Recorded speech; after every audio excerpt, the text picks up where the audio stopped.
Hey everybody, it's the announcement guy, my friend Reverend Jackie, and my friend Boo Boo Bear, and we're out by the Giving Tree right now. Today's the last day to pick up a tag, and then what happens, Jackie? Then what you have to do is buy the gift, bring it back by Monday so that we can sort them and get them out to these children on Tuesday. You can also participate online.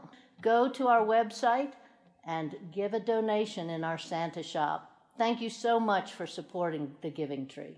It's a great thing. Here's what's coming up. Did you know that music rehearsals for our upcoming candlelight services are already well underway? Here's a little sample. 1, 2, 3, 1, 2, 3. Joy, joy to the world, joy, joy, the Lord is come. He's come. Joy. Join Jennifer, Gianna, Tom, Barry, Bradley, and all of our musicians for our wonderful upcoming candlelight services on December 23rd and 24th, 1, 4, and 7 p.m. We'll see you there. Today I'm offering the Gift of You workshop at 11:30 online. Come and embrace the greatest gift of this holiday season, you. See you there. Visit the classes page at milehighchurch.org to join the Zoom. Honor the fire and light in a meaningful ritual as we enter the astronomical darkest day of the year and spiritually prepare ourselves to move into greater light at our winter solstice service this Friday, December 16th at 7 p.m. The service will feature Lakota Way Healing Center founder Doug Goodfeather, guest musician Dewan Kachog, and Tom Litch. Visit our services page at milehighchurch.org for more details. So it's the last day. Get some tags off the Giving Tree. This is the biggest service project we do all year, and it's a great one. So be a part of it. Have a great week. Good morning, everybody. Come as you are, be loved as you are. Come, take a hand. Come, give your heart. Come as you are. Come, come, come. Lift your voice. Come, shine your light. Come, now is the time. Come, come. This day we have made with God. Come see what love has done. Come, take a hand.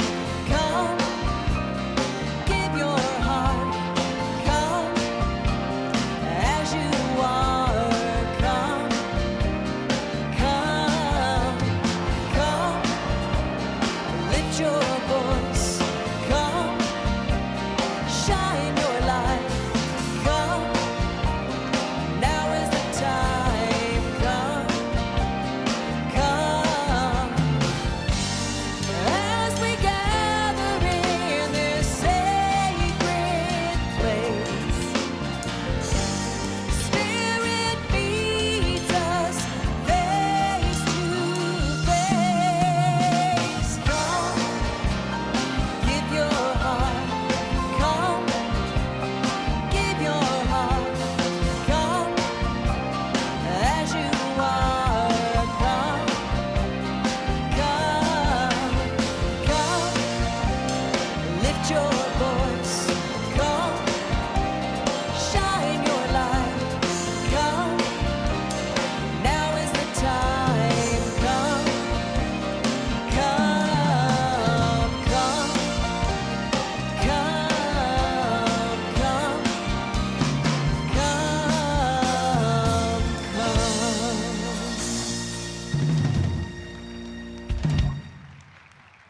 Denise Rosier. Thank you, Denise. Yeah, great to have you here with us today. And good morning, Mile High Church. So great to see those of you here in the room with us in our beautiful teal sanctuary. So great to see those of you who are here with us online this morning. What a delight it is to celebrate life together. I have been reflecting upon the reality that throughout most of my life, spiritual community and community itself has been a beautiful gift of support and uplift. Something within me when I was 6 years old met a little friend who was going to this thing called church. My family were not church-going folk, and I wanted to figure that out. I wanted to know what that was, so I followed her to church and went to Sunday school and became infatuated with the opportunity to be in community where people care about each other, uplift each other in prayer, and really build bonds of friendship and love. And that's what we are, and that's what I have been a part of all my life since I was 6 years old. And I'm so grateful to be part of this community where we can be together in that way in love and support of each other. So thank you for showing up today, whether it's your first time with us or you've been here many, many times. Just know that we are here to lift each other up. And especially when things are going well or challenging. And I want us to stand together during a challenge that some of us are facing of loss. We've got our memorial candle here, and I'm going to light it in just a moment. You've probably been seeing online, if you are on social media, that one of our beloved ministerial colleagues from Colorado Springs made his transition this past week. That is Reverend Norm Bouchard. He served here in our community for a number of years, a minister here at Mile High Church, and about 10 years ago, he took a call to go down to Colorado Springs and be of support there. He's a beloved colleague and friend to us. He's been teaching in our ministerial school all these years. He's been serving on our international board the past number of years, and he is a bright light and shall be a bright light in his next life expression. And so as we light this candle on behalf of Reverend Norm, we do so knowing that he is a blessing. And we send love and prayers out to his beautiful husband, Scott, to their dog, Enzo, and to our beloved community in Colorado Springs. That's also Denise's home church. They're having a sad day today, having church this morning for the first time, knowing their minister is not coming back. And so we send our love and our prayers to them.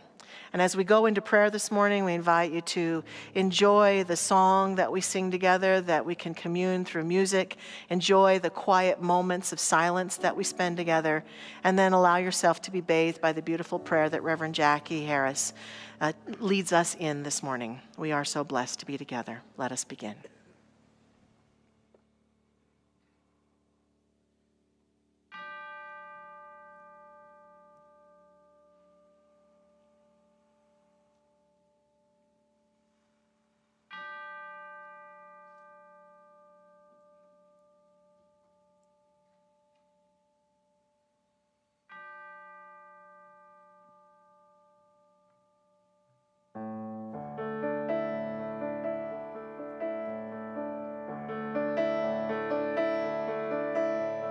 Surely the presence of God is in this place.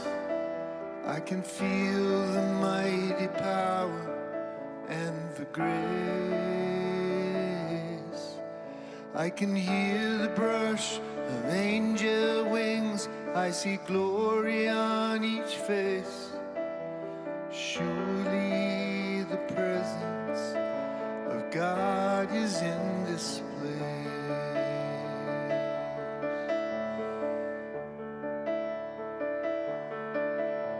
Surely the presence of God is in this place. I can feel the mighty power and the grace. I can hear the brush of angel wings. I see glory on each face. Surely the presence of God is in this place.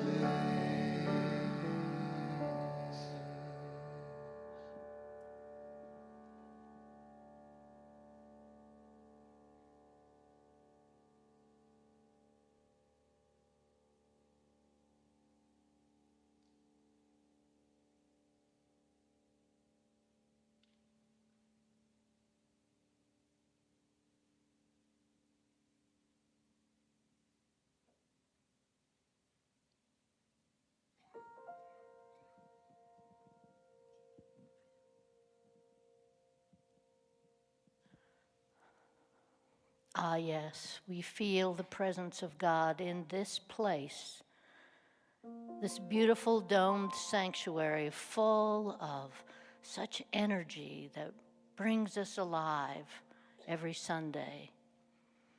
Knowing that that same God is within each person who is sitting in this room and each person who is joining us online. Because God is all there is, no matter what the appearances may be in this world or at this moment in time. I am so thankful to God for the life of my friend, Norm Bouchard, for the gifts he has brought myself and so many others. And as I heard that song, I thought, angel wings are touching me, and they are the angel wings of Norm. Thank you, God. Thank you for the gift of friends. Thank you for the gift of life. And thank you for reminding us constantly that this is a wonderful life. And I'm so thankful for this community that we are a part of. Each one of us, each is a gift to this community, a gift to this world. I'm thankful for all of our volunteers, for our youth program, for all of the programs in our church that make this alive and healthy community. I am so thankful today for the message of Dr. Michelle as she reminds us of that wonderful life, and to be sure to always see the wonder of life. Thank you, God. For this and so much more, each one of us is thankful as we move into this season of light. Thank you. And so it is. You're probably going to recognize the first part of this song. And as you do, I just invite you to take these words in. Hear them as Spirit singing these words to you and about you, and you'll discover it in a whole new way.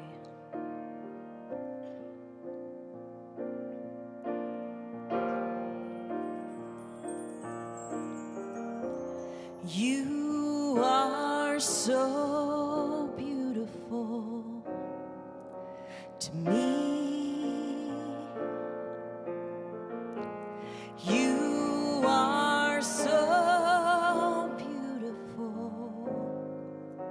to me. Can't you see? You're everything I hoped for. You're everything I need. You are so beautiful to me.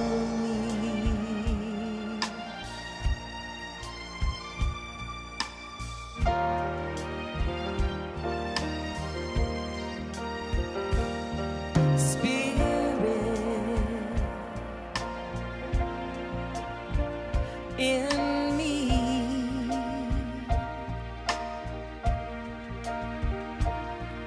live out in the open, shine from my life like the sun.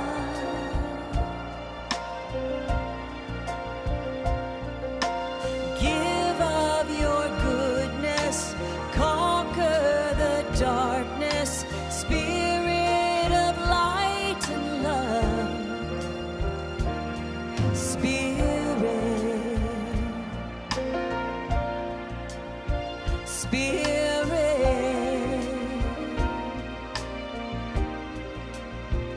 in me.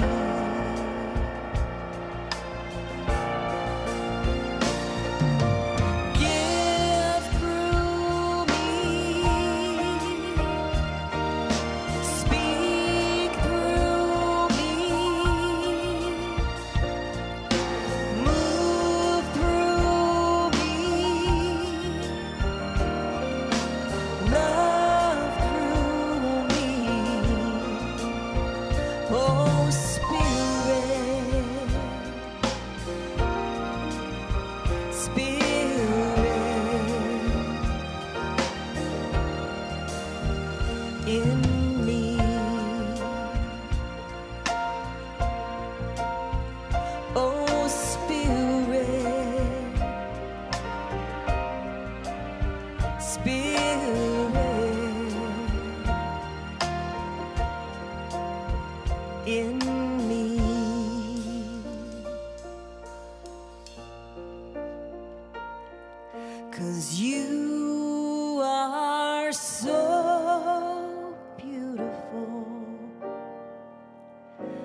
to me.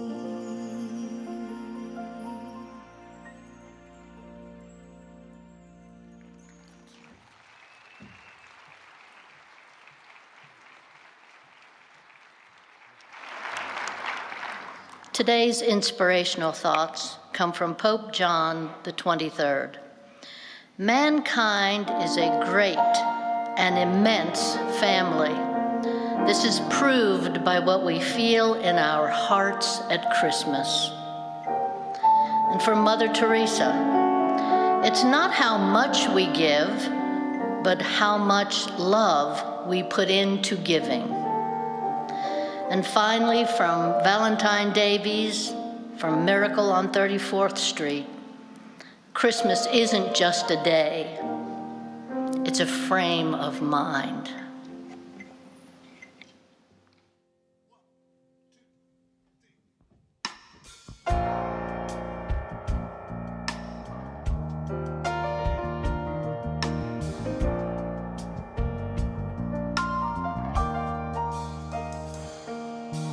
Creatures of the earth, big and small, and every hair on my head, you've counted them all.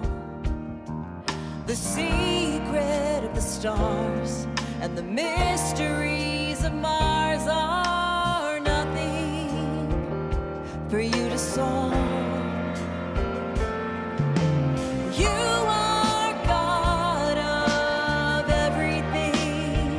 You spoke your name and it all came into being. You are God of everything. You've made your home inside of me. There is nothing else I need. You are God of everything.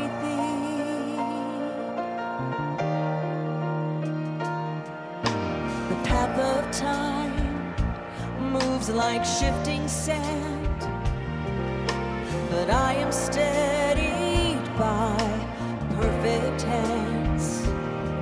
Vast deserts of fear and deep oceans of tears all disappear at your command.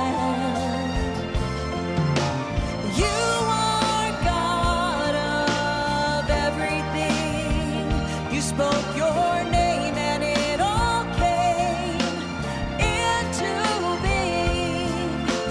You are God of everything. You've made your home inside of me. There is nothing else I need. You are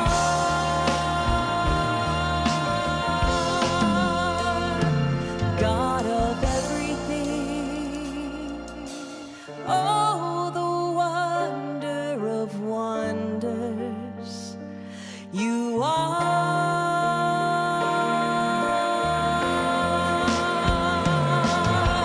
You are God of everything. You spoke your name and it all came into being. You are God of everything. You've made your home inside of me. There is nothing else I need. You are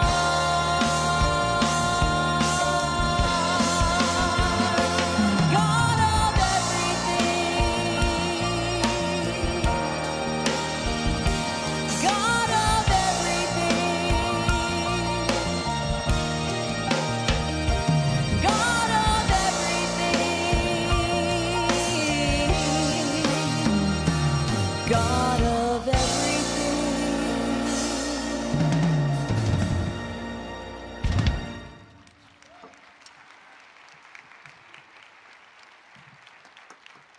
Thank you so much, Denise, and thank you to our wonderful band, to Kent and to Rob, to Mike and to Bijou.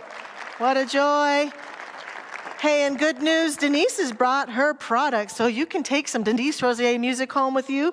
She's out in the lobby. Yeah, great gifts for people. Just go out the doors, and she's right there, and be happy to sell you some of her beautiful music. And while I'm promoting things before I start my talk, I just want to remind you all that I've got a workshop today at 11:30. I'll have to skedaddle after service pretty quickly to get online, because it's going to be on Zoom, and you can register on our webpage. I really wanted to do a workshop that had to do with It's a Wonderful Life, which is what my series is about.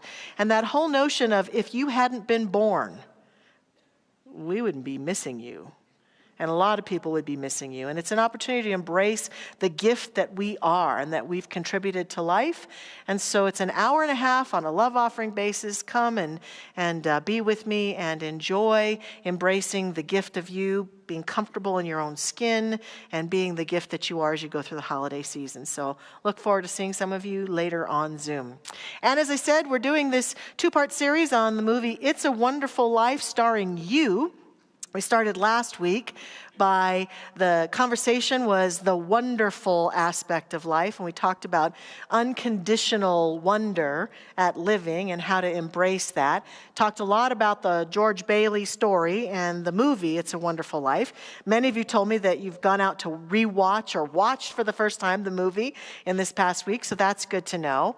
And today we're talking about another part of the movie that I think is a key component not only to the story of George Bailey, but to us as people living this life. And today's message is called God, Show Me the Way. God, show me the way. And it's born out of a moment in the movie. I think they have a picture of it coming up. George Bailey, his uncle, has misplaced $8,000. And George is taking full responsibility for this loss. But in the process, it's really stressed him out because he knows there's going to be consequences for this and that he will probably face those consequences. Could be jail, being removed from his family, and he goes home and he's very grumpy. He's so grumpy that he uncharacteristically is very harsh with his wife. He's harsh with his children. He even says to his wife, "Why do we have all these children? Why do we have them?" And is kind of upset about what's going on in the house and grumpy at every child. He has one child, Zuzu, who came home and her teacher didn't put her coat on her. And so the little girl is not feeling well. So the teacher calls to see how the little girl is. And George grabs the phone and bawls her out.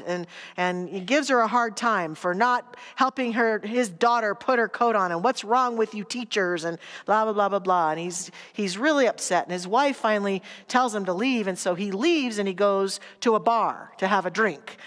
His friend Martinelli owns this bar, and he sits down to have a drink.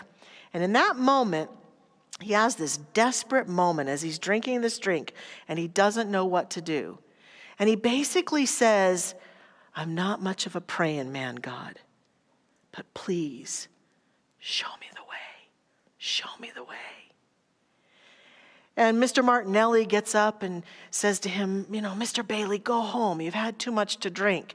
And this man sitting next to George says, "Is that a Bailey?" And Mr. Martinelli says, "Yes, this is Mr. George Bailey." And the man punches George and knocks him to the ground.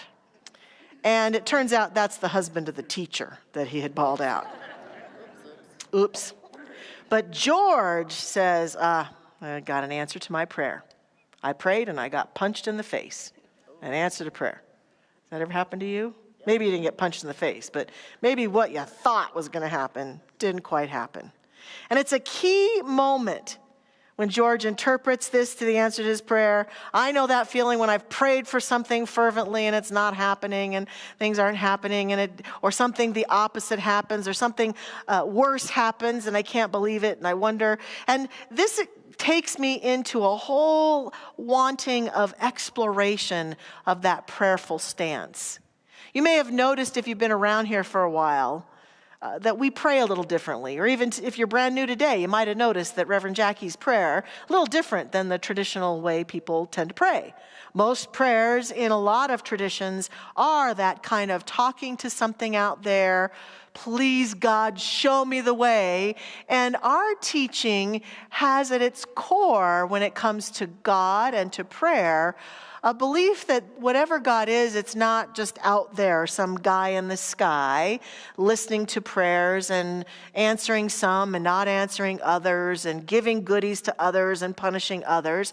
We've tended to move away from that concept of the notion of God and believe that God is more like some of the Eastern traditions, the Tao teaches or Buddhism teaches, the notion that God, whatever it is not a person, but rather a presence that is expressing itself in, through, and as all of creation and all of life.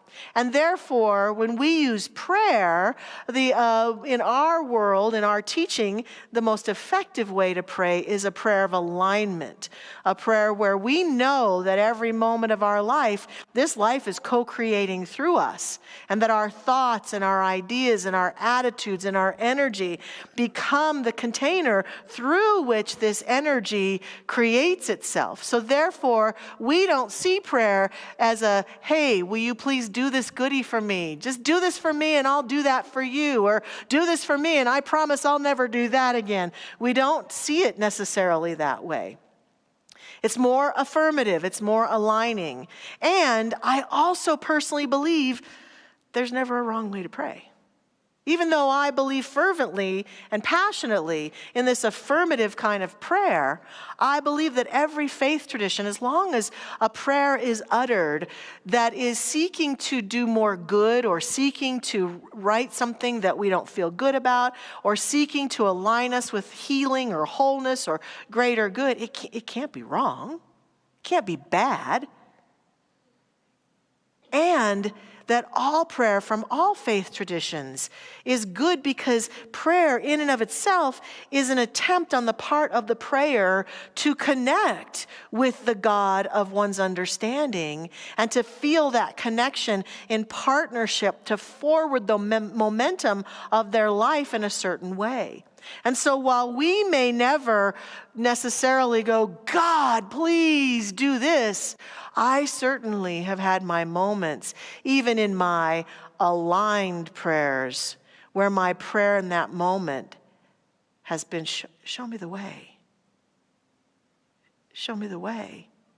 As a knowing that I needed and was calling forth guidance for myself, when I didn't know what to do, when I couldn't see the path clearly, when I was feeling a critical moment in my life, a need of healing. And even at times when I've been presented with some opportunity to change my life for good, and I'm not sure what direction to go.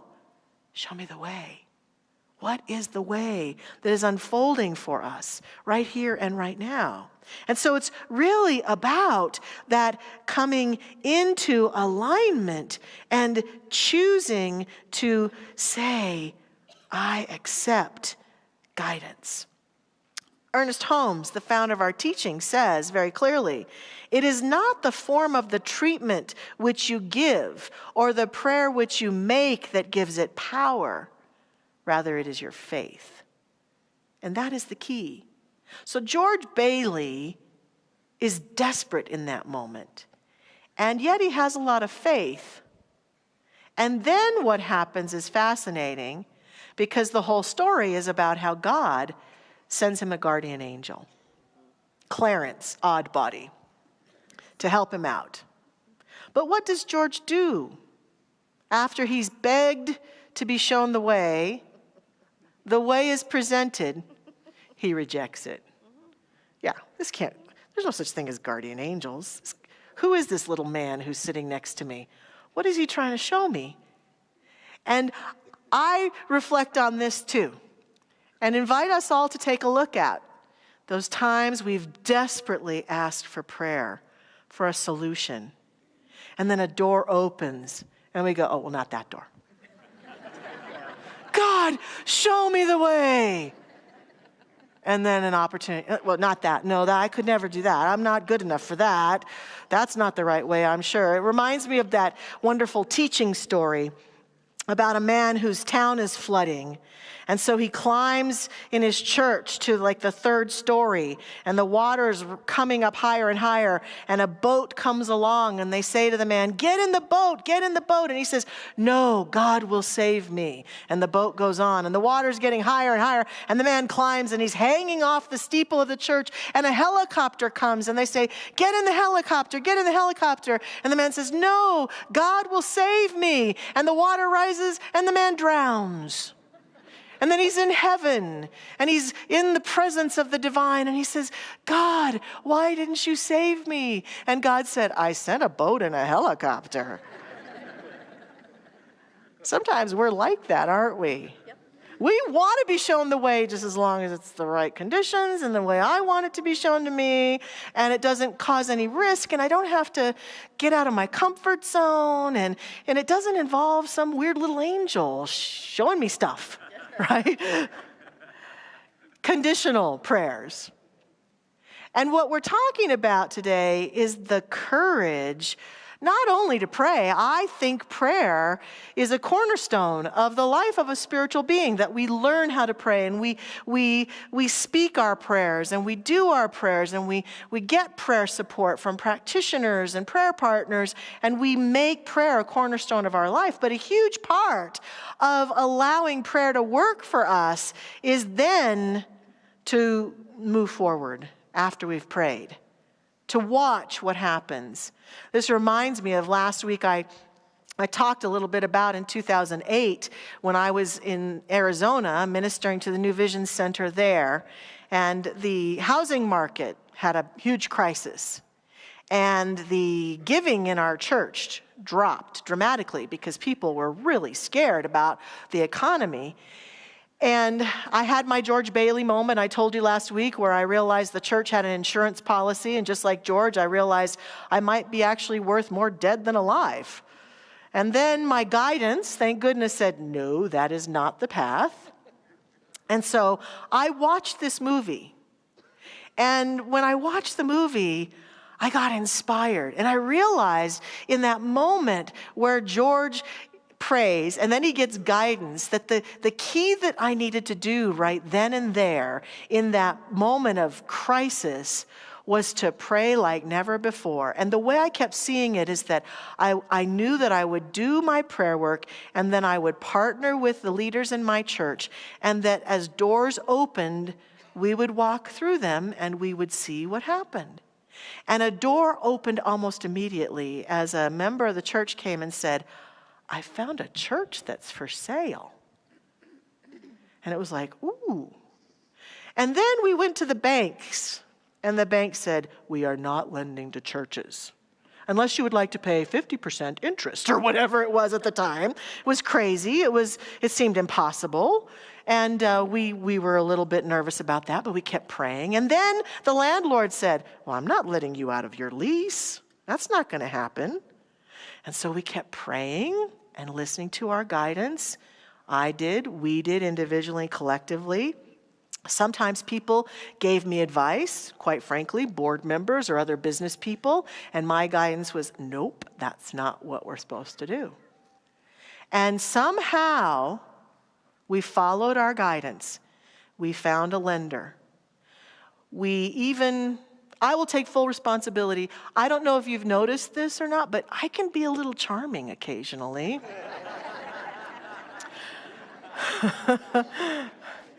And I charmed the landlord out of surrendering the lease.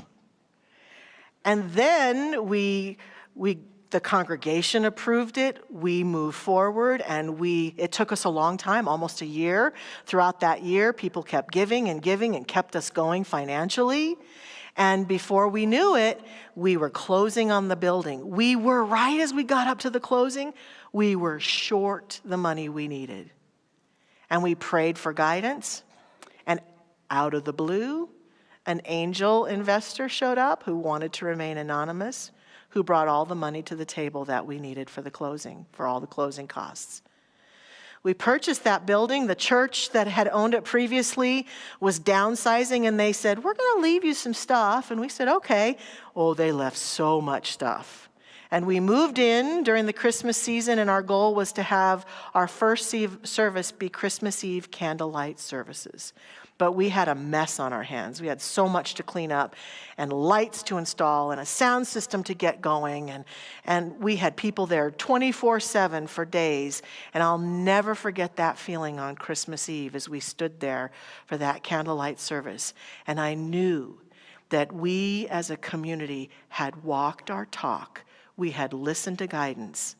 And I tell my students all the time, TSW, this stuff works. And I knew that night it was a Christmas miracle. I call miracles normicals because they are normal, right? They are the normal reality of our life.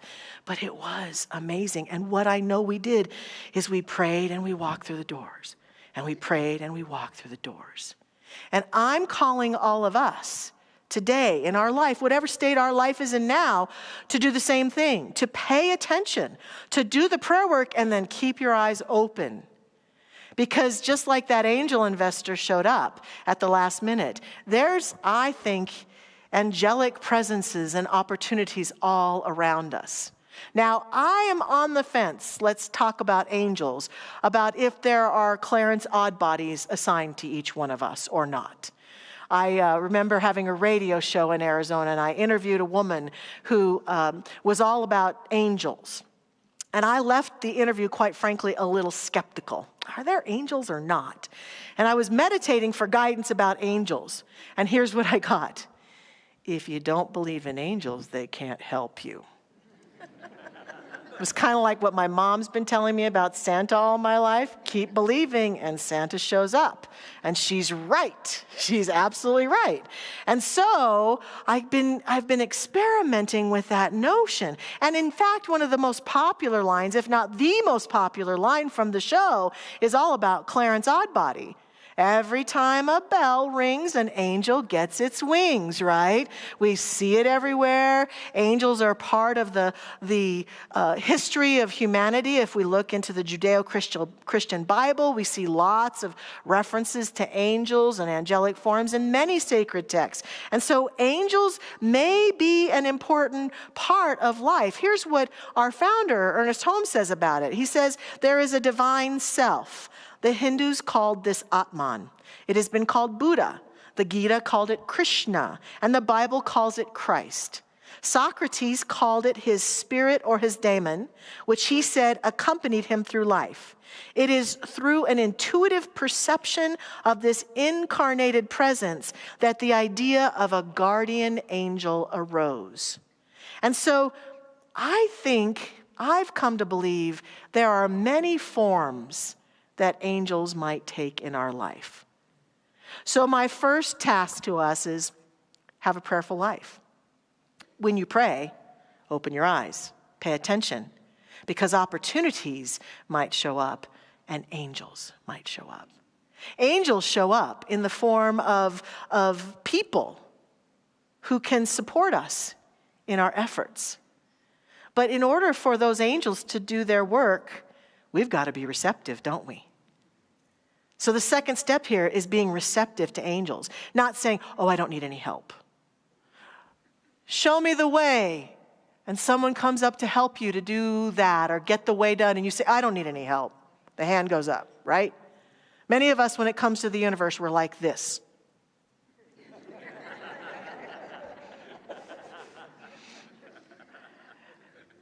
In order to be guided, we have to be open like this. If I pray the prayer, show me the way, and I pray it faithfully, the way may show up in someone says, can I help you with that? The way may show up in mysterious ways. I know plenty of people who've said, I was in a crisis. Someone showed up and helped me. I don't know where they came from. I don't know where they went. I never saw them again. I'm sure many of us in this room have that story. Many of you watching online have that story.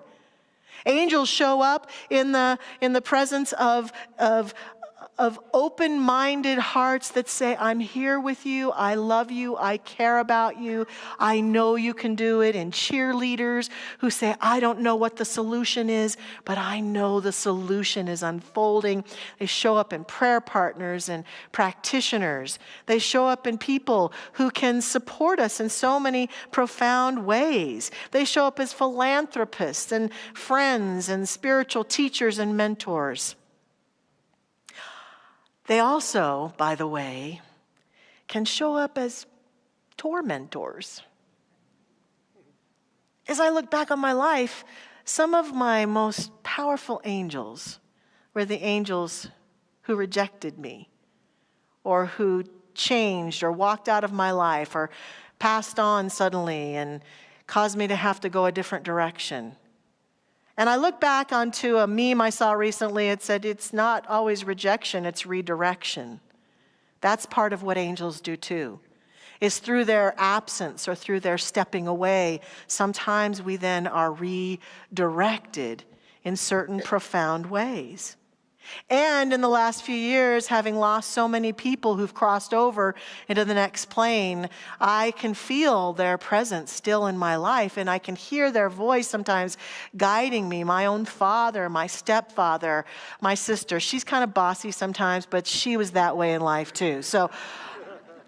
But I can feel and sense the presence of those beings too. I found a humorous story out of the Reader's Digest. Two Irishmen walking down the street come together. Sean and Kevin haven't seen each other for many, many years. And Sean says to Kevin, so did you marry? And Kevin says, yes, my wife is an angel. And Sean says, well, you're lucky, man. Mine's still here with me.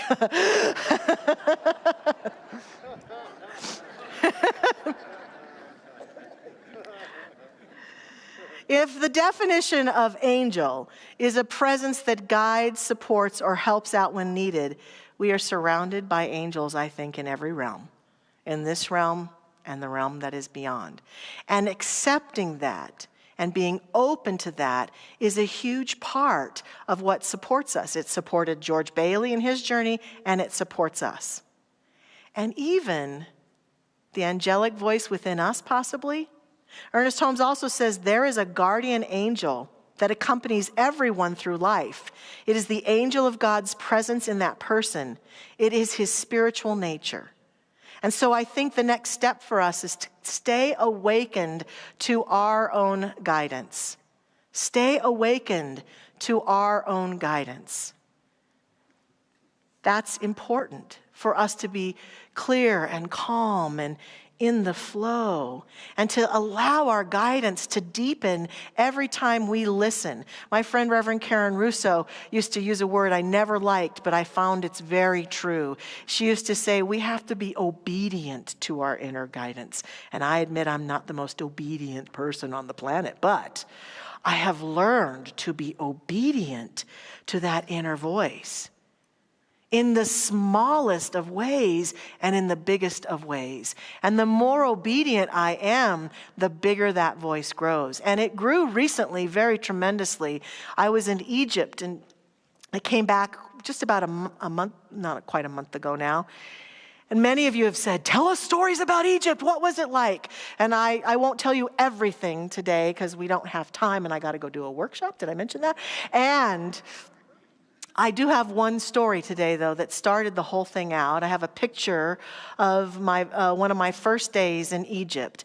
We got up very early, and we went to the Sphinx, which is right on the same grounds as the pyramids of Giza. And we got to go down in between the paws of the Sphinx and sit down in that area and meditate inside of it. These are ancient sites that have been there for thousands and thousands of years, that people have gone to and prayed over and have an ancient energy about them. And all I can tell you is that most of what happened to me in Egypt was it felt like a buzzing in my body at different places, but that particular day, I felt something awaken in me that I think has always been there. I would say maybe it deepened, and that the past few years of grief have softened it a bit, but it opened widely for me. And my voice of guidance was like this true north. And it was on board. And it was absolutely distinguishable, absolutely clear.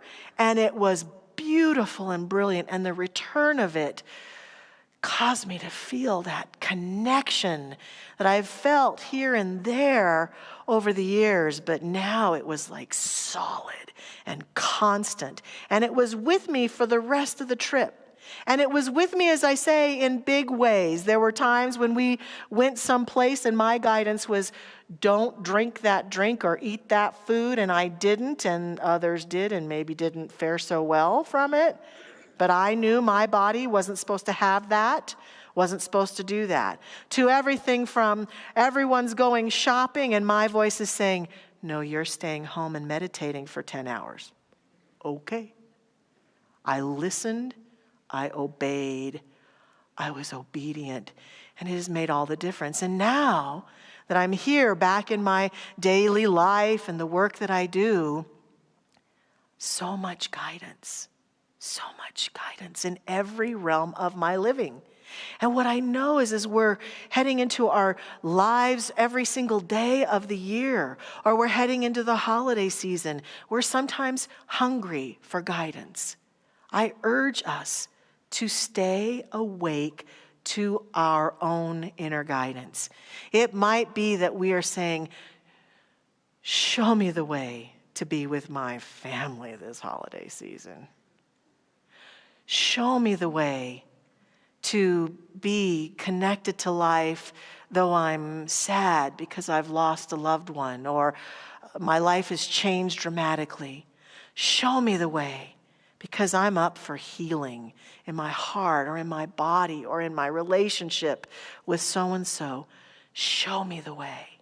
And what I know is that just like George Bailey, just like so many of us along the journey, when we are open to being shown the way is made for us. The way is made clear. The path is lit. And our job, just like it was for me in that community back in Arizona, is to continue to walk through the doors, knowing that we are always shown the highest and best for ourselves if we pay close attention. Pay close attention. So, this week, these coming days, our work is to continue to live a prayerful life. Our work is to open ourselves up to be prayerful, to watch the guidance, and to listen to our angels along the way that say, oh, my beloved, walk through this door. Walk through this door and be healed and be renewed and rejuvenated. That is our work. Those of us who are up for it are up for a beautiful ride of connection and wholeness. Let's take that together now as we pray together. I invite our practitioner prayer partners to stand with us in prayer. And we feel they're standing with us as a connecting rod of energy that goes through this room and through the community for the online viewers as our practitioners are standing, maybe even in their homes if they're watching from home. We take a stand today for the power of prayer and guidance. We take a stand today knowing that the infinite life that lives itself through us is always on board. It never is asleep. It's never non-responsive. It is always here, always now, always present, always bringing great ideas, big possibilities, comfort, and joy. We choose today, each one of us, knowing that this power and this presence is activated through us. We choose to be open to it, to be available to our own inner voice, that guidance within and the guidance that lives in the realm of what appears to be other. For we know that it is all one. That the voices, the hearts, the love, the support, the upliftment of the beloveds we share our life with is a part of that angelic realm of the divine, as well as our own inner awareness. And so we stay awake to it all. And as we say those words about any part of our life, God, show me the way. The way is made. I am shown the way, I accept the way, and I walk that way in love and light. I know this and accept this on behalf of each one of us this day, and I'm grateful that this is the truth of us here, now, and always. And in this gratitude, I simply release this prayer into the action of that law that does its work. I let it be, I let it go. It is done. And so it is. Amen. You are God of everything. You spoke your name and it all came into being. You are God of everything. You made your home inside of me. There is nothing else I need. You are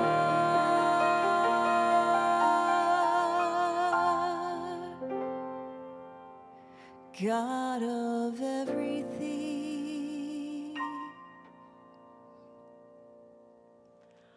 Ah, beautiful. Thank you so much, Denise. We are very blessed to have those of you watching us online today. We have about 300 people. My beloved Ken is home not feeling well. He popped on to say hi. Hi, Ken. Mwah. And Sam in Nashville says things are looking up with many thanks to Mile High Church, and close friend Meredith, who's also watching from South Dakota. Additionally, we have people watching from Arizona, Indiana, England, Spain, Germany, and Texarkana. I think that's probably Kimberly, right? And so thank you for watching. And thank you for participating with us in this community.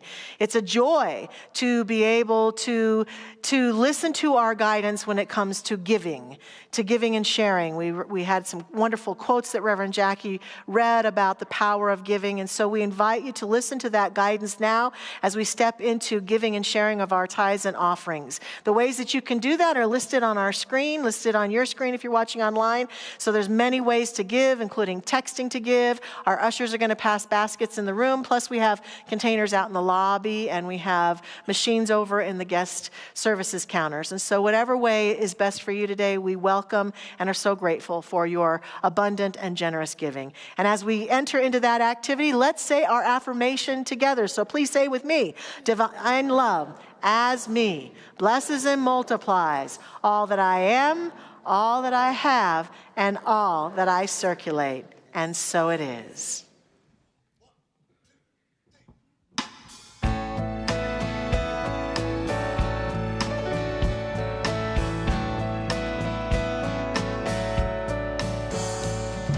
Silent night, city lights are blinking red and green. Everyone feels the rush of the promise this season brings. Lovers and children with stars in their eyes wish for magic and sleigh bells tonight.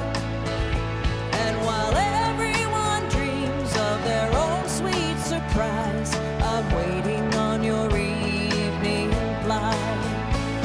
When you come home for Christmas, don't bring me anything. I'll have it all if you just meet me by the tree.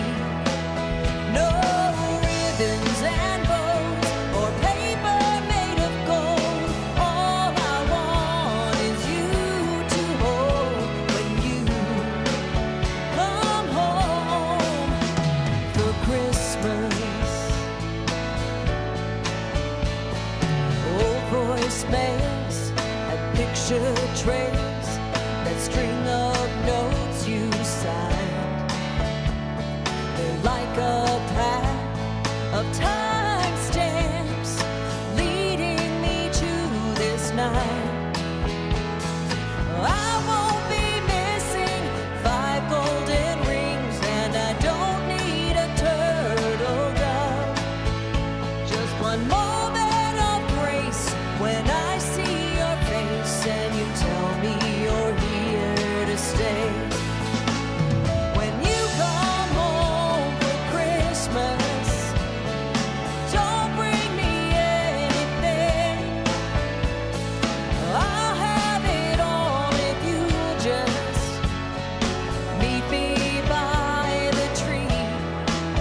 No ribbons and bows or paper made of gold. All I want is you to hold when you come home for Christmas. When you come home for Christmas, don't bring me anything. I'll have it all if you'll just meet me by the tree. No ribbons and bows or paper made of gold. All I want is you to hold when you come home for Christmas. When you come home for Christmas.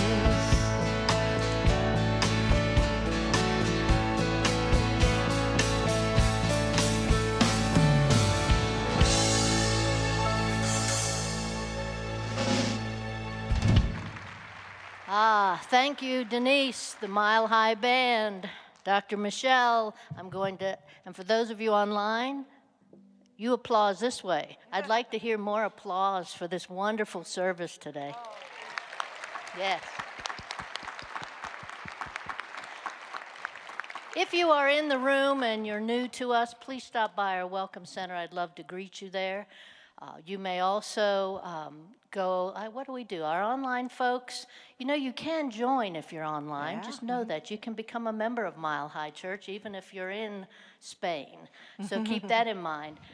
We also have our practitioner prayer partners coming down front. Please step forward and have an affirmative prayer. It's a beautiful way to kind of center yourself for this season. And then you can also do prayers out in the lobby, or all of us can do them online. So I encourage our online viewers to please put in your prayer request. Our practitioners truly are angels, and we're so grateful for them. We want you to know a few things before we say goodbye today. We are not having our Healing Light service this evening. We're taking a break for the holiday season, so that will not be happening. Next Sunday, Dr. Roger will be with us speaking, so we hope you'll be here for that. Yeah, we can applaud that. Isn't that great? Yes. And don't forget the giving tree. Bring your gifts and cards tomorrow. Jackie's going to be here all day with her elves getting everything ready, and so we welcome those gifts coming back in, and we're so grateful for all the tags that have been taken and the wonderful way that we can be of service. And so let us stand together now and say our benediction and sing our peace song. And so we give thanks for the opportunity to go out into the world and feel the guidance and be the guidance that God is as us. We joyfully accept this, knowing that we are always shown the way into our highest and greatest good. Thank you, life. We let this be, and so it is. Let there be peace on earth, and let it begin with me. Let there be peace on earth, the peace that was meant to be. With God as our power, family all are we. Let